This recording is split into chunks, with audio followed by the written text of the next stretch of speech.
আপোনালোকে বাৰু চাদৰৰ পতি কেনেকৈ লগায় মানে কোন খিপাৰ লগায় আৰু কেনেকৈ দিয়ে মই কেনেকৈ লগাইছোঁ তাকে দেখুৱাইছোঁ।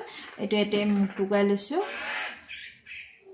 মুখ টুকুৰাই মই ভাবিছোঁ এইখিপাই দি যাম, যিটো এইখিপাই দিলে ধুনীয়াকৈ মিলি যাব কাৰণে এইখিপাই মিলি দি যাওঁ।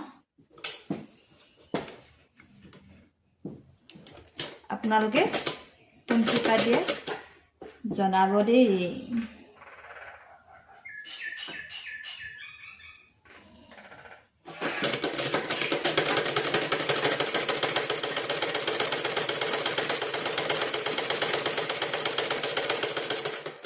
আৰু পটিটো কেনেকৈ দিলে ভাল হ'ব, কিছুমানে এই ছাইডটো মানে এইটো ডিজাইনত দিয়ে, কিন্তু মই এইটো বাহিৰৰ ছাইডে দিছোঁ।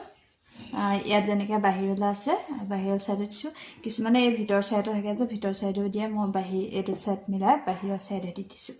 এনেকৈ কিছুমানে এনেকৈ দি এনেকৈও দিয়ে, মই এনেকৈ নিদি এইভাগে দিছোঁ। মিলিছেনে জনাব দেই চিলোৱাসকলে। আৰু কাপোৰযোৰ কিন্তু মোৰ বহুত বেছি পচন্দ লাগিছে। আপোনালোকৰ কেনেকুৱা লাগিছে জনাব। এইটো একেবাৰে মানে কাপোৰযোৰৰ ফুলটোহে বহুত বেছি মিহি চিম্পুল, ইমান ফুলো নাই বাৰু, তথাপিও বহুত বেছি ভাল লাগিছে দেই কাপোৰযোৰ। পিয়ৰ ডছ কটন বুলি কৈছে।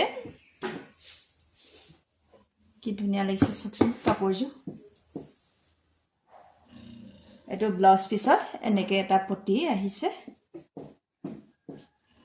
তাৰপিছত এইখন মেখেলাখনো চাদৰখনো লিখিয়াই